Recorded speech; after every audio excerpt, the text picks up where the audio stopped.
Évangile de Jésus-Christ selon saint Luc.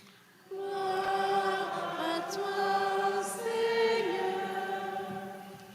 En ce temps-là, les publicains et les pécheurs venaient tous à Jésus pour l'écouter. Les pharisiens et les scribes récriminaient contre lui. Cet homme fait bon accueil aux pécheurs et il mange avec eux. Alors Jésus leur dit cette parabole. Un homme avait 2 fils. Le plus jeune dit à son père, « Père, donne-moi la part de fortune qui me revient. » Et le père le partagea ses biens. Peu de jours après, le plus jeune rassembla tout ce qu'il avait et partit pour un pays lointain, où il dilapida sa fortune en menant une vie de désordre. Il avait tout dépensé quand une grande famine survint dans ce pays et il commença à se trouver dans le besoin. Il alla s'engager auprès d'un habitant de ce pays qu'il envoya dans ses champs garder les porcs. Il aurait bien voulu se remplir le ventre avec les gousses que mangeaient les porcs, mais personne ne lui donnait rien. Alors, il rentra en lui-même et il se dit, « Combien d'ouvriers de mon père ont du pain en abondance, et moi, ici, je meurs de faim. Je me lèverai, j'irai vers mon père, et je lui dirai, « Père, j'ai péché contre le ciel et envers toi. Je ne suis plus digne d'être appelé ton fils. Traite-moi comme l'un de tes ouvriers. » Il se leva et s'en alla vers son père. Comme il était encore loin, son père l'aperçut et fut saisi de compassion.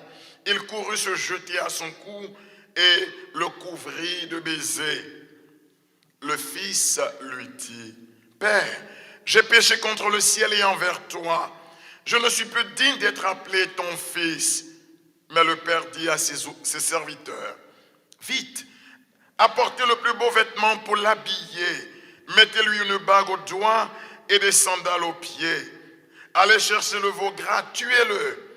Mangeons et festoyons, car mon fils que voilà était mort et il est revenu à la vie. Il était perdu et il est retrouvé. » Et ils commencèrent à festoyer.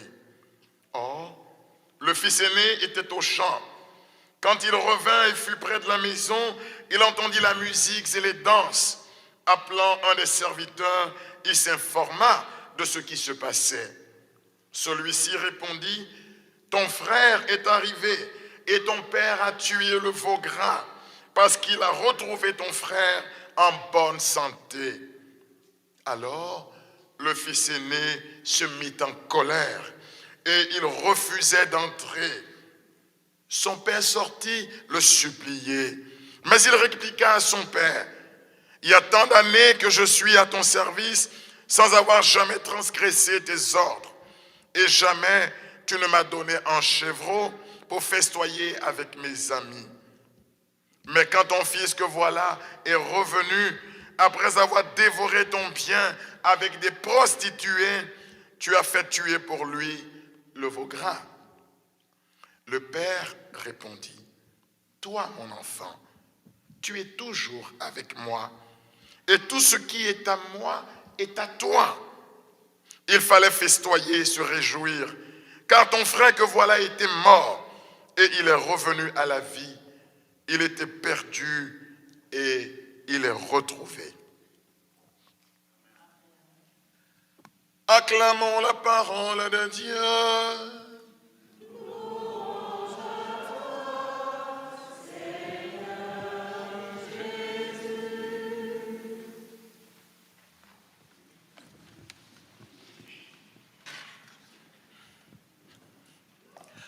Au nom du Père et du Fils et du Saint-Esprit, je voudrais dire un grand merci au Père Aubin qui accepte de présider cette Eucharistie pour nous. Oh, que c'est beau!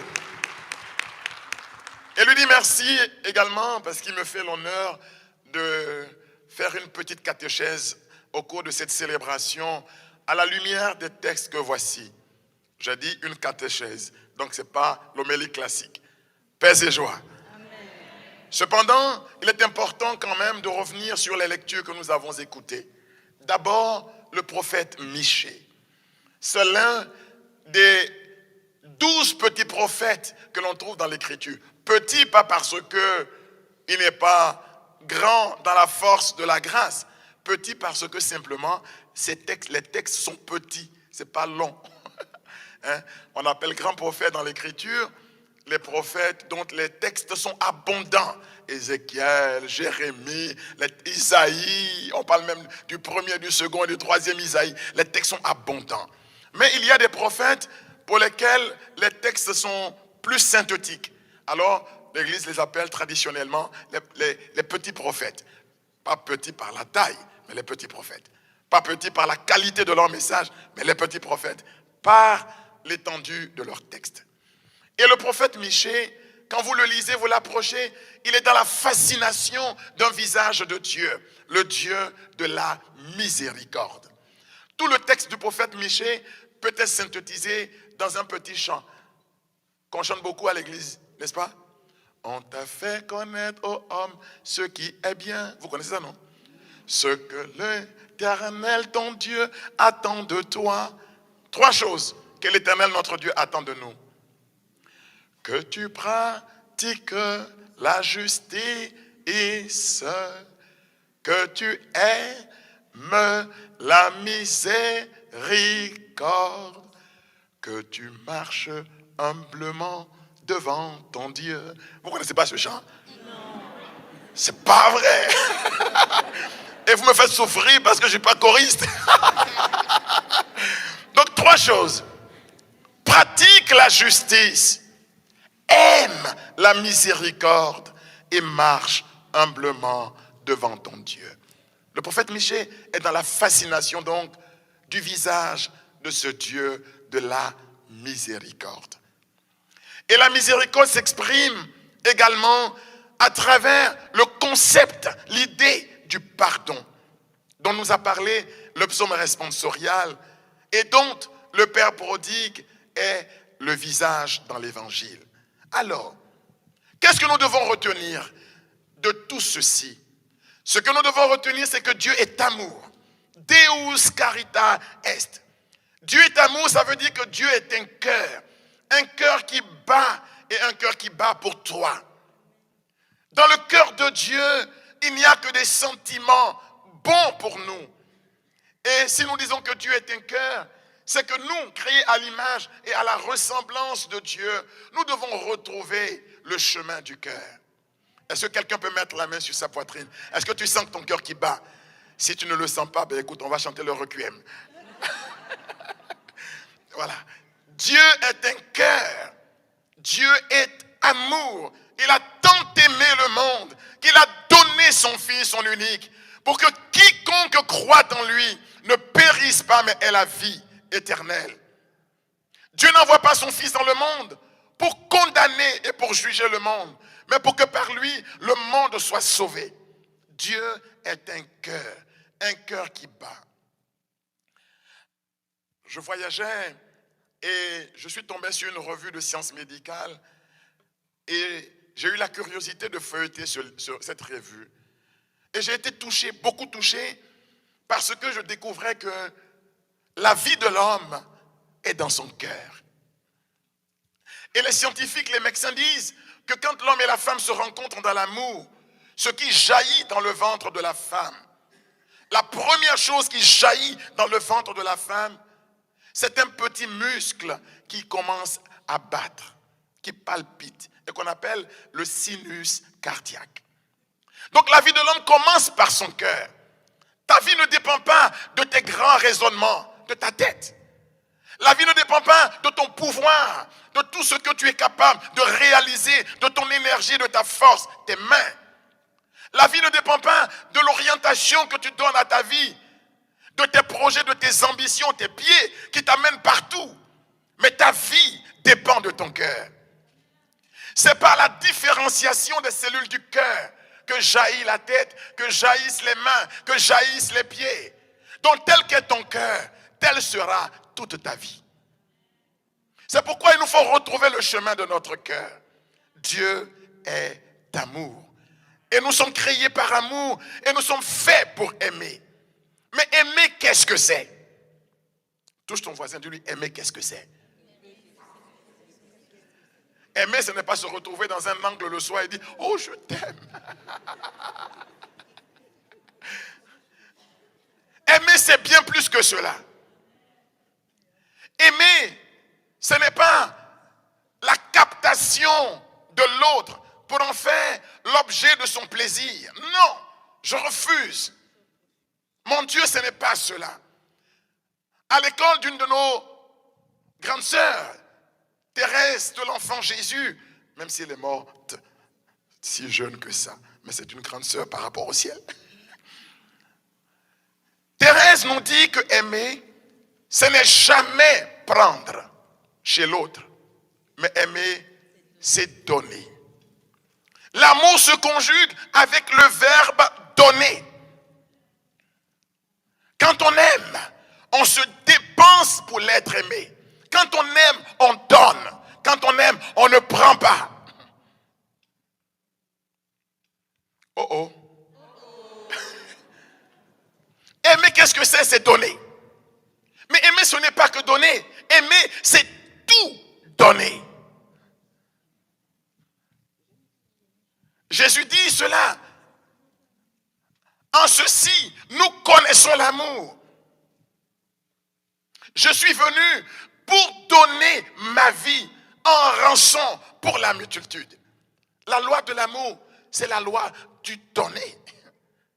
Tout donner, mais ça ne suffit pas de tout donner. Donner, c'est bien.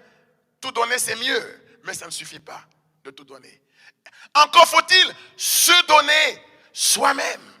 Donc nous reprenons. Aimer, c'est quoi? Ensuite. Mais ça ne suffit pas de se donner soi-même. Parce que donner, tout donner, se donner, c'est donner dans la mesure, dans une certaine mesure.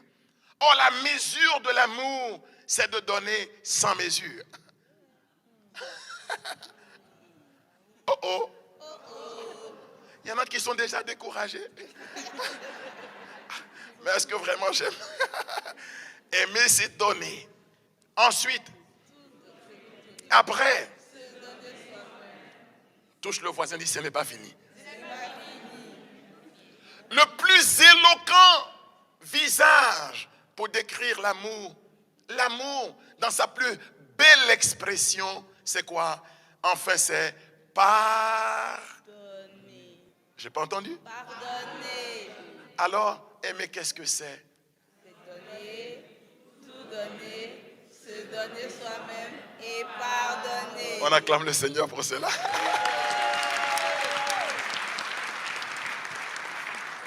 Quand on aime, on pardonne. Pardonner, c'est le plus beau visage et le plus éloquent témoignage de l'amour pour l'autre.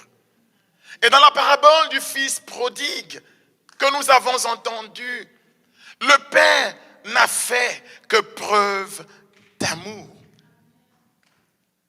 Son regard n'était pas focalisé sur ce qu'il perdait, mais il était réjoui de ce qu'il donnait.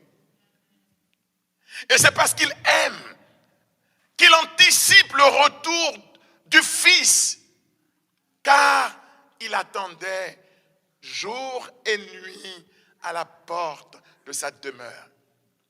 La porte de cette demeure représente le cœur transpercé de Jésus, une porte toujours ouverte pour nous accueillir quand nous revenons à lui. Alors ne comptons pas le temps passé loin de lui. Dieu ne nous juge pas d'après nos pas titubants, nos égarements, nos errements parfois. Dieu n'est pas un juge. Dieu est un Père. Et il nous attend tous les jours à la porte de son cœur. Il a un cœur qui ne sera jamais au repos tant que nous ne reviendrons pas à lui. Dieu est amour. Dieu est amour. Et quand le fils prodigue revient, la première chose qu'il fait, c'est qu'il le cache de sa nudité. Mettez-lui un vêtement. Ça n'a pas évoqué quelque chose en vous? Quand Adam a péché, Dieu ne lui fait pas d'abord un procès. Il commence par l'habiller. Quand vous aimez vraiment quelqu'un et que sa fragilité est exposée, que sa dignité est remise en question, la preuve que vous l'aimez, c'est que déjà vous l'entourez, vous le protégez. Ne soyons pas de ceux qui retirent le vêtement des autres, c'est-à-dire de ceux qui humilient les autres. Ils ont retiré ces vêtements à Jésus, mais Jésus nous demande, nous, d'habiller l'homme écrasé par la honte, par l'humiliation et par sa pauvreté. Il nous faut habiller les autres. Oui, j'étais nu et tu m'as habillé. Soyons de ceux auprès de qui la fragilité des autres ne devient pas un handicap pour eux. Soyons une bénédiction, une main tendue. Soyons la main de Dieu qui relève le faible et le pauvre. Et qu'est-ce que fait le père prodigue? Il lui met une bague au doigt, signe de la reconnaissance de sa personne. Malgré sa fragilité, il est encore son fils, quel que soit ce que tu as connu, quel que soit ce que tu as passé. Oui, Dieu veut restaurer en toi la dignité d'enfant de Dieu.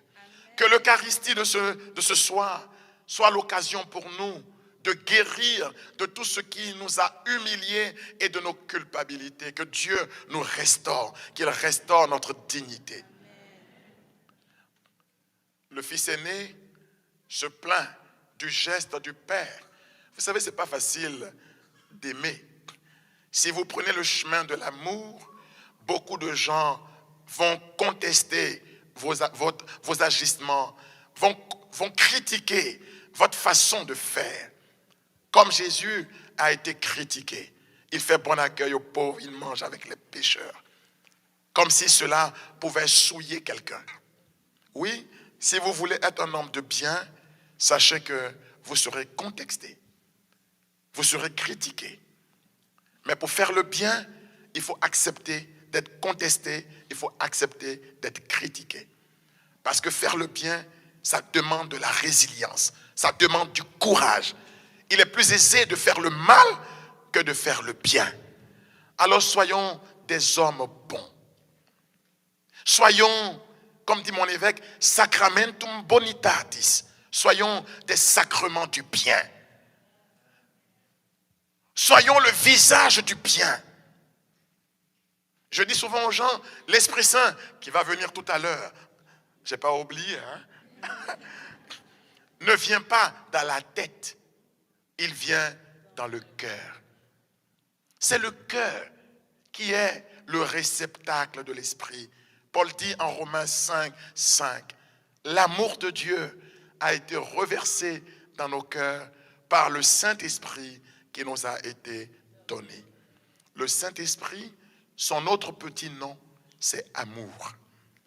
Recevoir l'Esprit et la preuve qu'on a l'onction de l'Esprit, c'est qu'on devient capable de faire le bien, pas capable de prophétiser. Parce que prophétiser, ça tout le monde peut le faire. Prier en langue, ça tout le monde peut le faire. Mais devenir un homme de bien, ça c'est l'œuvre de l'Esprit. Aujourd'hui, demain et pour les siècles des siècles. Amen.